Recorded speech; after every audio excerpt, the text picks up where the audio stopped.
Hello everyone, আসসালামু আলাইকুম। আশা করি সবাই ভালো আছেন, আমিও ভালো আছি। তো আজকের মূল স্টোরি হচ্ছে ডিপ্রেশন নিয়ে কিছু। তো আমি সেই স্টোরিতে চলে যাব এখন। শুরুতে হচ্ছে যে আমার একটা ভাই ছিল, সেই ভাইটার সাথে আমার দীর্ঘ 6 মাস যাবৎ কথা হয় না। 6 মাস আগে তার সাথে একবার কথা হয়েছিল। তখন সে প্রচুর পরিমাণ ডিপ্রেশনে ছিল এবং টেনশনে ছিল, মানসিক চাপে ছিল। সে কী করবে সে নিজেও জানে না। লাস্ট তার সাথে যে কথাটা হয়েছিল তখন সে বলছিল, আমি মনে হয় আর বাঁচব না। তারপরে দীর্ঘ 6 মাস কেটে যায়, তার সাথে কারো যোগাযোগ হয় না।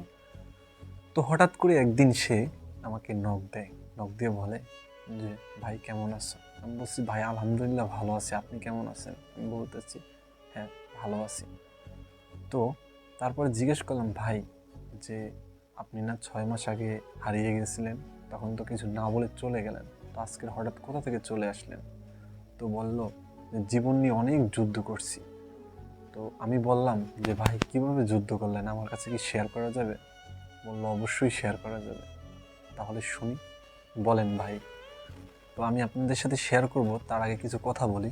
যে স্টোরিটা আমার শোনার পরে খুবই নিজের প্রতি কনফিডেন্স বেড়ে যায়, আত্মবিশ্বাস পাই যে মানুষ কীভাবে লাইফ লিড করে, যুদ্ধ করে মানুষ সামনের দিকে টিকে থাকতে হয়। যতই বিপদ আসুক, সব বিপদ একদিন না একদিন শেষ হয়ে যাবে, কিন্তু ধৈর্য রাখতে হবে, বিশ্বাস রাখতে হবে। সর্বোপরি মূল হচ্ছে আত্মবিশ্বাস। নিজের প্রতি যদি আত্মবিশ্বাস থাকে তাহলে কোথাও থেমে থাকবেন না। তো আমি ভাইয়ের হিস্টোরিটা, মূল যে টপিকস ওটা আমি নোট করে রাখি, তো আপনাদের কাছে ওটা শেয়ার করব। তো ভাই প্রথমে আমাকে বলছিল যে শোনো, 18 থেকে 24 বছর জীবনের চরম বাস্তবতা মুখোমুখি হবে তুমি।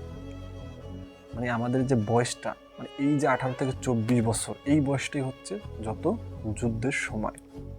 তোমার বয়স যখন 18 থেকে 24-এর মধ্যে থাকবে, তখন তুমি অনেক প্রিয় বন্ধুকে হারিয়ে ফেলবে, তুমি অনেক ভুল চিন্তা করবে, ভুল সিদ্ধান্ত নেবে, তুমি অনেক সময় বিভিন্ন বিষয়ে ব্যর্থ হবে, তুমি নতুন করে অনেক কিছু উপলব্ধি করতে পারবে, তখন তুমি কিছুটা বাস্তবতা শুরু করবে। মানে আমরা অনেক ভুল করলো, যে ভুল থেকে মানুষ শিক্ষা পায়, তো সেই বিষয়টা ভাই আমাকে বলল। মাঝে মধ্যে নিজেকে নিজেই চিনতে অনেক কষ্ট হবে, তুমি অনেক কঠিন পরিস্থিতির মধ্য দিয়ে সময় পার করবে। হতাশা, একাকিত্ব, বিষণ্ণতা, প্রিয়জনদের দেওয়া কষ্ট তোমাকে ছাড়তেই চাইবে না। মানে আমাদের লাইফে এই 18 থেকে 24-এর ভিতরে এত কষ্ট আসবে, এত ঝড় তুফান আসবে, তারপরও নিজেকে ধৈর্য ধরে থাকতে হবে, কারণ কষ্ট করলে কেষ্ট মেলে। যাদেরকে তুমি এই দুনিয়ার সবচেয়ে বেশি ভালোবাসতে, তারাই একসময় তোমাকে ছেড়ে চলে যাবে। যাদের তুমি উপরে ওঠার সিঁড়ি দেখিয়েছিলে, তারাই তোমাকে উপর থেকে ধাক্কা দিয়ে নিচে ফেলে দেবে। তোমার সাথে বিশ্বাসঘাতকতা করবে, মুনাফিকি করবে, মুনাফিক আচরণ করবে, তারপর তোমার খুব কষ্ট হবে। আমাদের চারপাশে যে ভালো মানুষ আছে, আমাদের বন্ধু বান্ধব আত্মীয় স্বজন, সবাই ভালো ব্যবহার করবে, এমন এমন ব্যবহার করবে দূরেও ফেলে দেবে, যেটা খুবই কষ্টদায়ক, যেটা মানুষ আমরা সহ্য করতে পারি না। এই বয়সটাই হচ্ছে এমন। এরপরে ভাই আমাকে বলল, তোমার সাথে বিশ্বাসঘাতকতা করবে, খারাপ লাগবে, তুমি অনেক বেশি আপসেট হয়ে থাকবে, এমন কিছু করার কথা তোমার মাথায় আসবে যা তুমি কখনোই চিন্তা করোনি। এমনকি সুইসাইড করার মতো ফালতু আর নিকৃষ্ট চিন্তা তোমার মাথায় আসতে পারে। তো ওই সময়কালে ভাইও তার সুইসাইড করার সিদ্ধান্ত নিয়েছিল। তো সেই কথাটাই আমাদের বলল। তোমার কাছে মনে হতে পারে এই জীবন রেখে কী লাভ। ভাইও একবার চেয়েছিল যে তার জীবনটা উৎসর্গ করে দিতে। পরে চিন্তা করছে হয়তোবা যে আত্মহত্যা মহাপাপ, আর আত্মহত্যা করা, নিজের জীবন শেষ করা মানে সমস্যার সমাধান না, আমাকে যুদ্ধ করে টিকে থাকতে হবে। বয়ফ্রেন্ড অথবা গার্লফ্রেন্ড তোমাকে ছেড়ে চলে যেতে পারে, দিনের পর দিন তুমি ডিপ্রেশনের মধ্যে দিয়ে কাটাবে। একটা মানুষের যখন বিপদ আসে, তখন দেখবেন সব দিক থেকে বিপদ আসে, ফ্যামিলির দিক থেকে, ভালোবাসার মানুষ থেকে, এমনকি ভালোবাসার মানুষ চলেও অবধি যেতে পারে। তখন পৃথিবীর কোনো মোটিভেশন তোমাকে এই কষ্ট থেকে মুক্তি দিতে পারবে না। আমাদের তখন যে বোঝাক না কেন, আমাদের মাথায় কোনো কিছু ঢুকবে না। ওই মুহূর্তের সময়, যে মুহূর্তটা আমরা ডিপ্রেশনে থাকি, তখন আসলেই সত্য যে বিষয়গুলো আমরা যখন নর্মালি থাকি, তখন একটা মানুষ কথা বোঝে, যেরকম স্কুলের টিচার বোঝাইতে পারে। কিন্তু আমরা যখন ডিপ্রেশনে থাকি, তখন কারো কথা ভালো লাগে না। নিজেকে আসলে এমনভাবে আমাদের পর্যায়ে নিয়ে যায় এই ডিপ্রেশন, যেটা আমরা ওইটাকে কাটিয়ে কখনো উঠতে পারি না। আর তুমি কষ্ট পেতে থাকবে দিনের পর দিন, কিন্তু বেশি দিন না, 6 মাস বা 1 বছর 2 বছর পর তুমি আবার স্বাভাবিক হয়ে যাবে।